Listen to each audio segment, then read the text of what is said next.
Welcome back to Lefty's Workshop. Here's this week's project. A 1922-ish Billings socket set.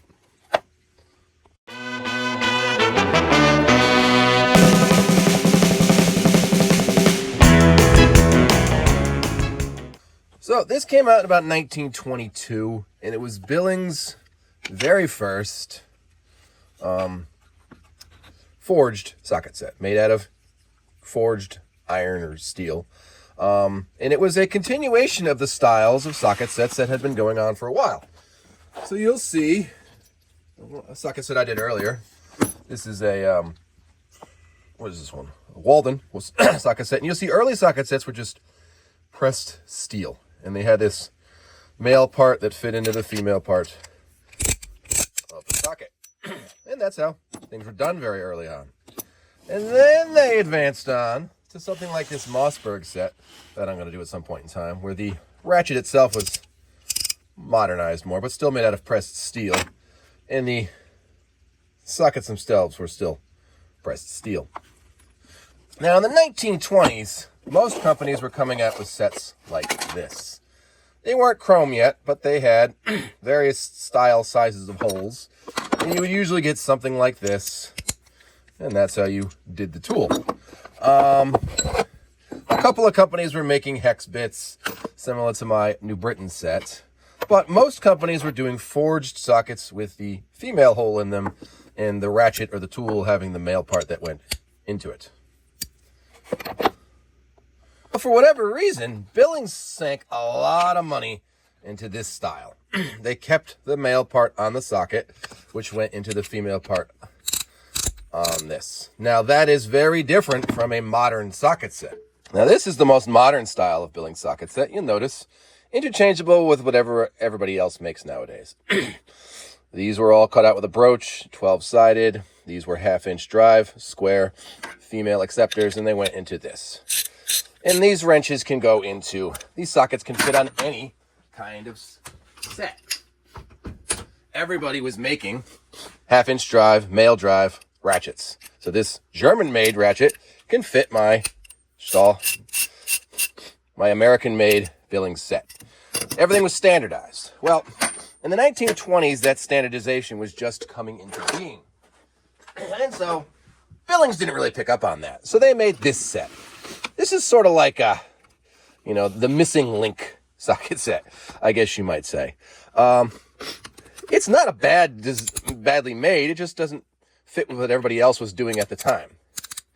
Everything is, nicely made. It's all painted.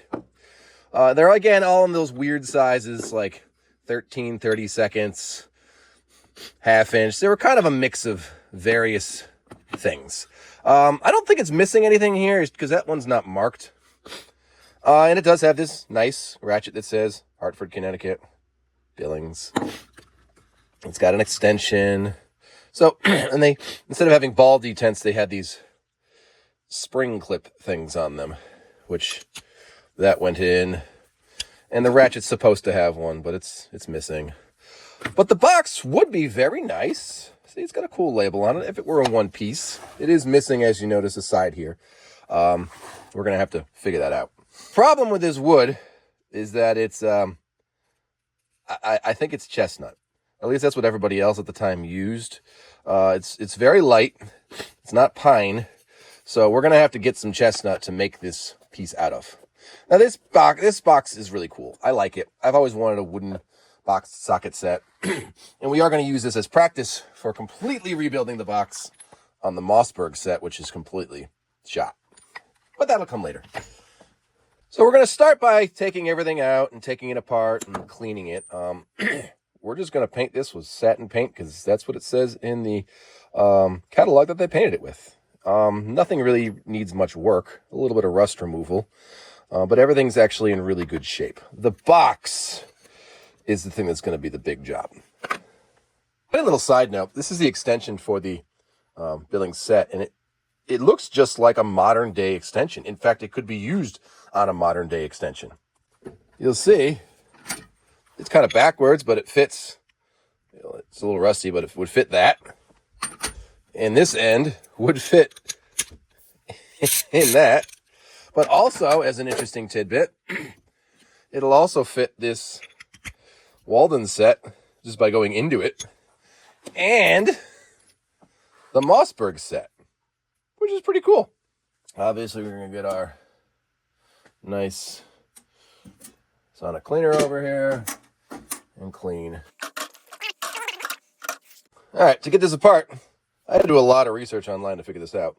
But when you turn this in such a way that this hole lines up with that little hole in there, you stick something small in there and you push, and it pushes back the pawl. And it all comes apart. So if you ever need to take apart a 1920s Billings ratchet, that's how you do it. All right, everything's in there. Now we're going to start taking apart the box. Everything's held together with these flathead screws that are kind of worn out.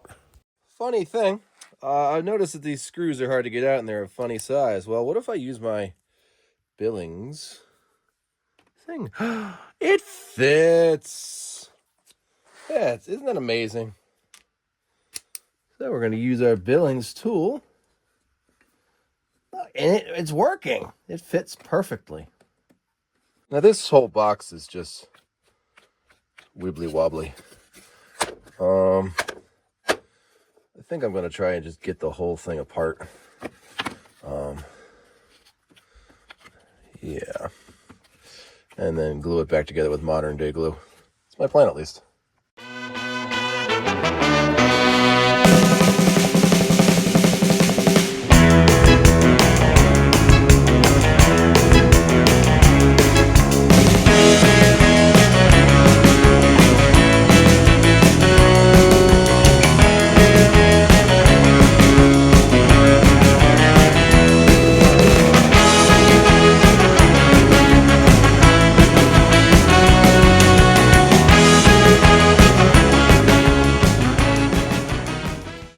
First thing we're going to fix on the box is, see here where the screws are in and everything's kind of cracked?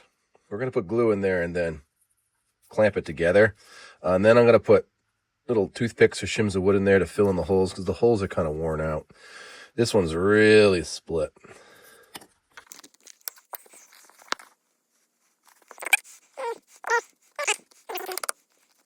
And we bring it over to my vise because I don't have small clamps because I'm not really a woodworker. But a vise will suffice. And see how it all comes out. I'm going to get that out first so it doesn't make big globules and ruin things. There we go. Look at all the goo coming out. Let's see what we got.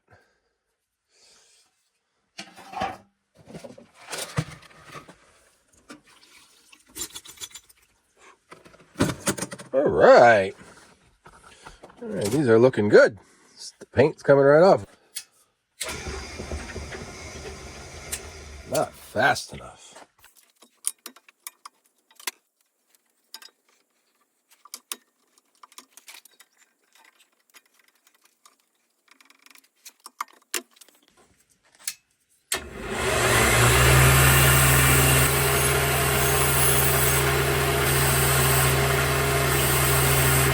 I don't know what kind of paint this is, but we're a respirator. It's like gooey.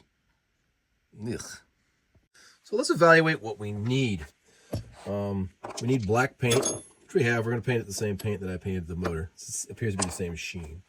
Something we are missing is all the springs that went in here. I have the one that went in the big one, the big extension, and I'm missing the one for the,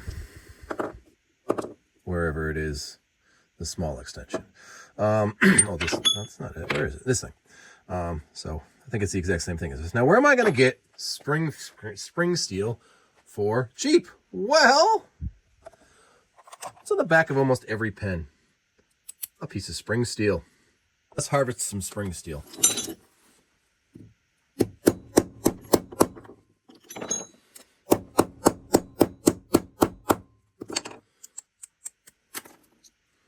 Oh, boy, that's on there. Damn. Get a knife. Let's see how we're going to make this thing here. So let's kind of unfold it. Now, is this like the best spring steel in the world? Probably not. However, you see a little dip right there? Yeah, that matches that. That's gonna work. Oh, I'm happy with that. Maybe not, actually. I don't know. Let's mess around with it a little bit here. Oh, by the way, not sponsored, but these things here, Nipix pliers, great pliers. Like, absolutely great. Can't complain at all about them. So here the spring is all made. I'm just marking it so I can cut it and shorten it. You see? My clip is in there. And it holds the thing. Doesn't fall out. Look at that. Don't let anybody tell you can't make something. You can make anything you want. All right, made it again. Got a little curve in it. Put it in there. Get it in. Put the rivet in. Okay, there it goes. Look at that. It works. It's got a peen over the end of it. Yep, quite happy with that. Now, it goes the other way too. Good, because you got to put it in both ways to get reverse. Perfect. Yeah. Next thing is we're going to sand the tips of these things to get all the scratches and roundness from over time off of them. This is my crappy belt sander. Let's see what it does. Look at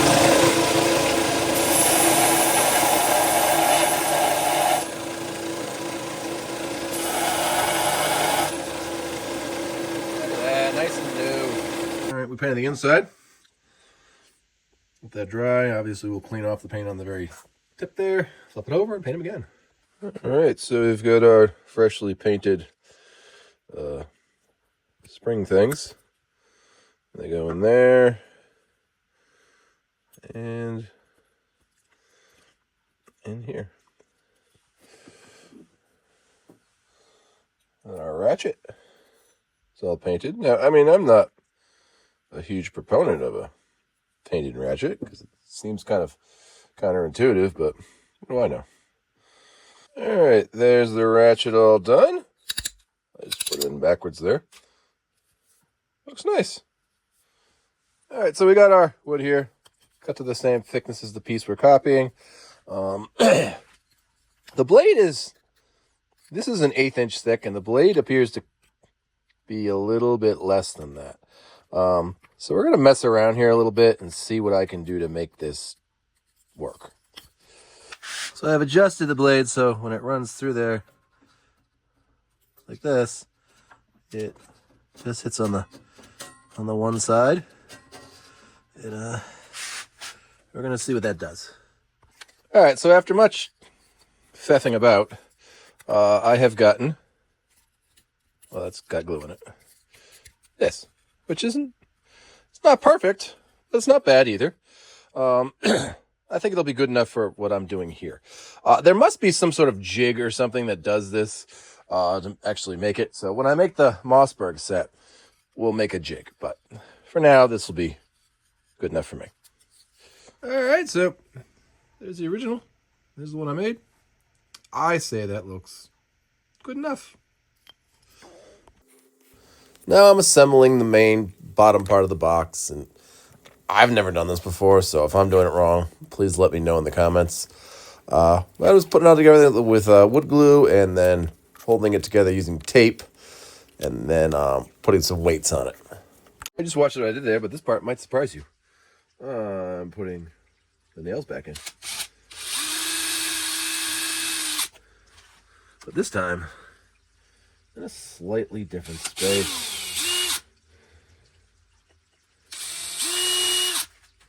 And then we take our original nails and we put them in there.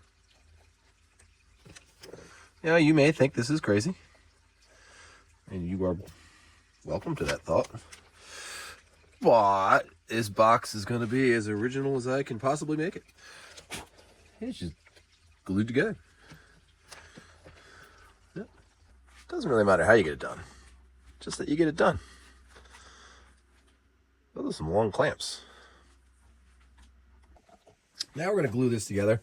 Putting it on something flat like this chunk of my upstairs kitchen counters. It seems to be a nice clean break. We'll glue it together, clamp it, and then put a heavy weight on it so it doesn't buckle. This was actually kind of a pain in the butt. If I were to do this again, I think I'd put like a strap system or something over it attached to the bench just so it didn't pop up. All right, so hopefully this works. We'll leave it probably overnight just to make sure that it dries fully. All right, so we got the top of this. Well, it's all glued together. I've been fiffing about with this to make it fit better. I think we're almost ready to glue the thing together. That came out good. Nice and solid. All right, here we are after a ridiculous amount of sanding and wood filling and all of that stuff. I know the inside still looks, that's as clean as I can get it without having the markings be ruined. I had to glue this back on, which was a pain, but everything looks good. The lid, there's some stains here that I can't really get out. So hopefully the stain I use over that will cover it. But here is the side I replaced. We'll see how that looks when it's stained. It's the inside after cleaning up and coating. Now we're going to use Danish oil and see what we get.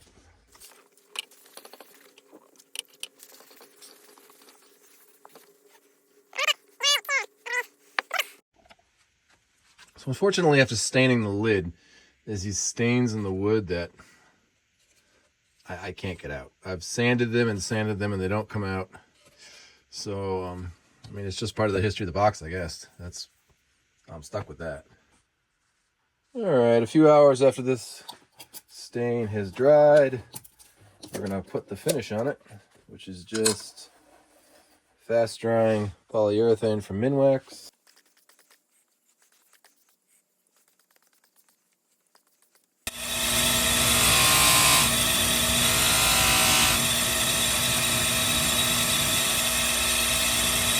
Look at that, all the original screws and hinges and the latch are all cleaned up and polished.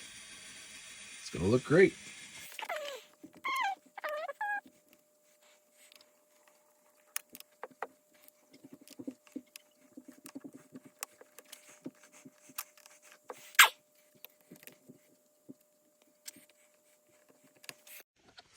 All right, so here's the box. I'm very happy with how that came out. Looks nice. So now we're going to put everything into it.